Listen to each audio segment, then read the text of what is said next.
देखिए, आज आपका जो प्रदेशों का अध्ययन है उसमें मध्य प्रदेश है और आपका पड़ोसी राज्य है। इस नाते इसके बारे में जानकारी रखना आपका कर्तव्य भी है, क्योंकि पड़ोसियों के बारे में लोग ज़्यादा जानकारी रखना चाहते हैं और उसमें आनंद भी आता है उनको।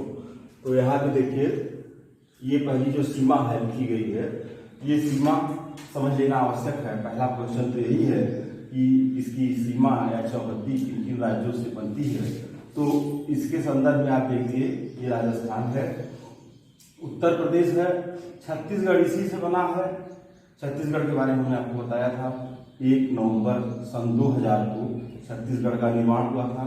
इसके बाद फिर महाराष्ट्र है और फिर ये जो पूरा राज्य है, इस पूरे राज्य की लंबाई उत्तर दक्षिण में 605 किलोमीटर है और पूर्व पश्चिम में इसकी लंबाई 860 किलोमीटर है। फिर यहाँ पर जो अभी आपने पढ़ा है उसी को यहाँ मानचित्रीकरण के रूप में, दिशा के रूप में बताया गया। उत्तर प्रदेश, छत्तीसगढ़, फिर महाराष्ट्र और ये गुजरात और ये राजस्थान इसकी सीमा है। 5 राज्यों से इसकी सीमा लग रही है। फिर आप यहाँ देखिए, 3,08,252 वर्ग किलोमीटर इसका क्षेत्रफल है। सीमावर्ती राज्य 5 हैं, भाषा हिंदी है, राजधानी भोपाल है, संभाग या मंडल 10 है। इसके बाद जनसंख्या है 7,26,26,809। जनसंख्या की वृद्धि दर उत्तर प्रदेश की ही वृद्धि दर के लगभग है, 20.30% है। जनघनत्व 236 व्यक्ति प्रति वर्ग किलोमीटर है। लिंगानुपात 931 है। साक्षरता 69.3 है और राजकीय उद्यान, राजकीय वृक्ष बरगद है। अब यहाँ पर मुख्य रूप से आप जो यहाँ के जिले हैं, क्योंकि जिले ही मुख्य स्थान होते हैं और जितना भी सामान्य ज्ञान बनता है वो जिले से ही बनता है, तो इस कारण से इसके जिले को आप देखते हैं। जिसमें सबसे पहले देखिए, ये उत्तर प्रदेश की सीमा में घुसा हुआ मालूम होता है। जब आप मानचित्र देखते हैं तो ये लटका हुआ हिस्सा देखिए उत्तर प्रदेश का है, ललितपुर जिला, और इसके अगल बगल का जो जिला है वो मध्य प्रदेश का है, जिसमें मुरैना है, भिंड, ग्वालियर। क्योंकि ग्वालियर इतिहास में भी आप ज्यादा पढ़ते हैं तो इसको भी आप ध्यान में रखेंगे। शिवपुरी है, दतिया है, श्योपुर है, गुना, अशोकनगर, सतना और रीवा। इलाहाबाद का पहला स्टेशन, जैसे इलाहाबाद से आप मुंबई की यात्रा पे जाएंगे, पहला स्टेशन मध्य प्रदेश का सतना ही मिलेगा। सतना है, रीवा है, सिंगरैली, इसके बाद फिर टीकमगढ़, शहडोल, अनूपपुर, डिंडोरी, जबलपुर, पन्ना, छतरपुर, दमोह, नरसिंहपुर, सिवनी, मंडला, बालाघाट, छिंदवाड़ा, बैतूल, होशंगाबाद, रायसेन, विदिशा, सागर जिला, अशोकनगर, गुना, इधर हो ही गया है, शिवपुरी, दतिया, ग्वालियर, श्योपुर, मुरैना, भिंड, राजगढ़, शाजापुर, भोपाल और इसके बाद सीहोर, हरदा, उज्जैन, देवास, इंदौर, खरगोन, बड़वानी, अलीराजपुर, धार, झबुआ। झबुआ नाम से एक जिला उत्तर प्रदेश और बिहार की सीमा पर स्थित है। और इसके बाद रतलाम, मंदसौर, नीमच, इतने स्थान हैं। फिर आप देखते हैं कि यहाँ के जो प्रश्न हैं, अब प्रश्नों को समझते हैं। जैसे प्रमुख शहर और उपनाम, इस राज्य के प्रमुख शहर और उसके उपनामों को देखते हैं। जैसे भारत का इथोपिया मध्य प्रदेश है, ग्वालियर तानसेन की नगरी है, इंदौर मध्य प्रदेश की मुंबई है, भोपाल झीलों का शहर है, उज्जैन में महाकाल मंदिर है, इस नाते महाकाल की नगरी है, पंचमढ़ी पर्यटकों का स्वर्ग है, भेड़ाघाट जलप्रपात नर्मदा नदी पर जबलपुर में संगमरमर की नगरी है, खजुराहो शिल्प कला तीर्थ है और सांची बौद्ध धर्म की पवित्र नगरी है। अब इसके बाद हम आगे बढ़ते हैं तो इसका जो अक्षांशीय और देशांतरी विस्तार है उसको देखते हैं। तो मध्य प्रदेश का अक्षांशीय विस्तार 21 अंश 6 मिनट उत्तर से 26 अंश 30 मिनट उत्तर, देशांतरी विस्तार 74 अंश 9 मिनट पूरब से 81 अंश 48 मिनट पूरब है। फिर नेशनल न्यूज प्रिंट एवं पेपर मिल नेपानगर खंडवा में, करेंसी छापा खाना देवास में, तेल शोधन संयंत्र बीना सागर में, Bharat heavy electrical limited Bhopal जो ब्रिटेन के सहयोग से है, सतना में चूना पत्थर, जबलपुर में पश्चिम केंद्रीय रेलवे का मुख्यालय, बांधवगढ़ में प्रसिद्ध राष्ट्रीय उद्यान और खजुराहो जो है वो मंदिर स्थापत्य के लिए प्रसिद्ध है। तो इस तरह से इस साइड में आपने इसको देखा। इसके बाद दूसरे साइड में आप चलते हैं तो नेचुरल रीजन, जो नेचुरल रीजन है मध्य प्रदेश के, उसका अध्ययन हम करते हैं तो हम ये पाते हैं कि 7 भागों में इसको विभाजित किया गया है।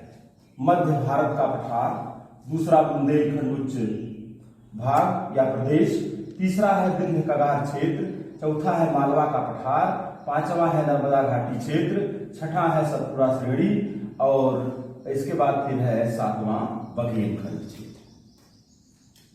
तो यहाँ पर जैसे नर्मदा घाटी है, इसका हमने विस्तृत अध्ययन आपको कराया है। अपवाह तंत्र के अंतर्गत अमरकंटक श्रेणी से नर्मदा नदी निकल करके और खंभात की खाड़ी में आकर के गिरती है। तो अब अपवाह तंत्र में पुनः इस चीज का नदियों का अध्ययन होगा, लेकिन यहाँ देखिए मानचित्र में ये मालवा का पठार है, ये फिर मध्य भारत का पठार नाम दिया गया। बुंदेलखंड क्षेत्र जो उत्तर प्रदेश से भी संबंधित है और उत्तर प्रदेश का सबसे पिछड़ा इलाका माना जाता है बुंदेलखंड। इसके बाद कल एक प्रश्न उसमें था ऑब्जेक्टिव रूप से, उसमें बताया गया, पूछा गया था कि उत्तर प्रदेश का सबसे पिछड़ा क्षेत्र कौन सा है। फिर विंध्यन कगारी क्षेत्र, कगारी प्रदेश है, और जैसे विंध्य पर्वतमाला, फिर सतपुड़ा पर्वतमाला, सतपुड़ा के उत्तर में नर्मदा है और दक्षिण में गोदावरी है। इसी नाते नर्मदा और गोदावरी के बीच एक विभाजक रेखा जो बनती है वो सतपुड़ा की है, जो उसमें आगे लिखा गया है। फिर नर्मदा पठार है, बघेलखंड पठार है, सतपुड़ा प्रदेश है, इंदौर क्षिप्रा की सहायक सरस्वती और खान नदियों के दोआब में स्थित शहर है और इसको मुंबई, मध्य प्रदेश के मुंबई की संज्ञा दी गई है। मऊ चंबल का उद्गम है। आप ये देखेंगे नदी तंत्र में, जब आपको यमुना नदी तंत्र बताया गया था, उस नदी तंत्र में आपने देखा था कि चंबल नदी यमुना की एक प्रमुख सहायक नदी है और चंबल है, बेतवा है, केन है, ये तीनों नदियां यमुना की सहायक हैं।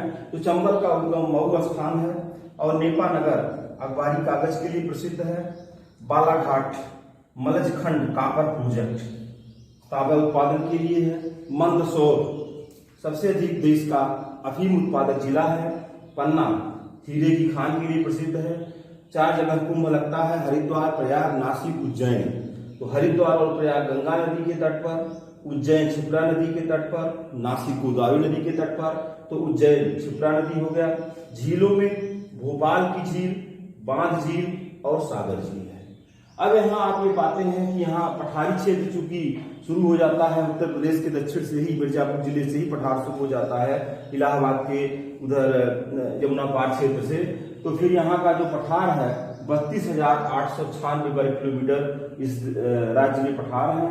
और चंबल इस पठार की प्रमुख नदी है, जो कि नदी अपर्दन के लिए विख्यात है, जहां पे अवनालिका अपर्दन मुख्य रूप से आपसे परीक्षाओं में पूछा जाता है। और खड्ड के रूप में, बीहड़ के रूप में कौन सी नदी विद्यमान है, इसको भी पूछा जाता है।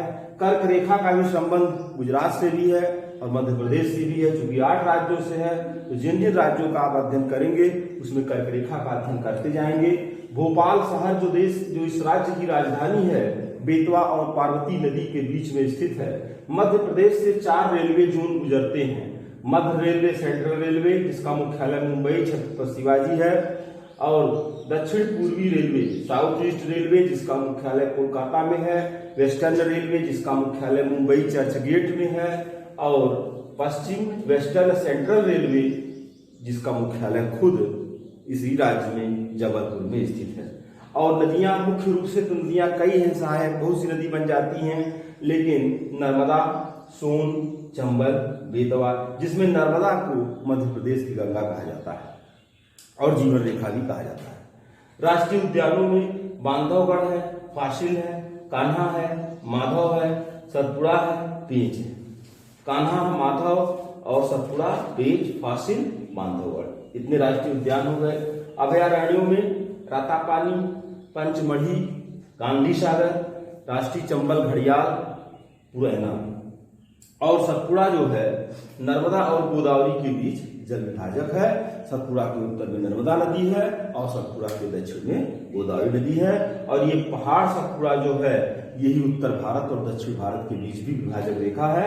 और इसके बाद ये सभी जलप्रपात नर्मदा नदी पर हैं। जलप्रपात तो कई हैं यहाँ, लेकिन मुख्य रूप से ये 4 आपको याद होने चाहिए: कपिल धारा, सहस्त्र धारा, धुआंधार और दुग्ध धारा, सब नर्मदा नदी पर हैं। जनजातियों में गोंड है, भील है, बैगा है, शहरिया है, कोल है, खरवार है। कुछ प्राचीन गुफाएं भी मध्य प्रदेश में मिलती हैं जिसका अध्ययन कर लिया जाए, जैसे उदयगिर की पहाड़ी विदिशा जिले में स्थित गुप्त वंश के शासकों से संबंधित है। दूसरी पहाड़ी भर्तहरि राजा भर्तहरि से संबंधित है, जो बाद में योगी हो गए थे और परमार वंश के राजाओं के द्वारा उनके जीवन चरित्र पर यह गुफा बनाई गई है जिसका नाम भर्तहरि है। बाघ की गुफा मांडू में है और बाघ की गुफा बौद्ध धर्म से संबंधित है। फिर जोगीमारा की गुफाएं जो कि 300 BC से संबंधित इतिहास के बारे में या 300 ईसा पूर्व के इतिहास के बारे में जानकारी प्रदान करती हैं। भीमबेटका की गुफाएं जो कि मानव से संबंधित या मानव अवशेष से संबंधित अध्ययन कराती हैं। इस तरह से आज आपने मध्य प्रदेश का एक अध्ययन पूरा किया है और इसके बाद फिर इसी तरह से आप लगातार अध्ययन जारी रखेंगे। इसको देखने के लिए बहुत बहुत धन्यवाद।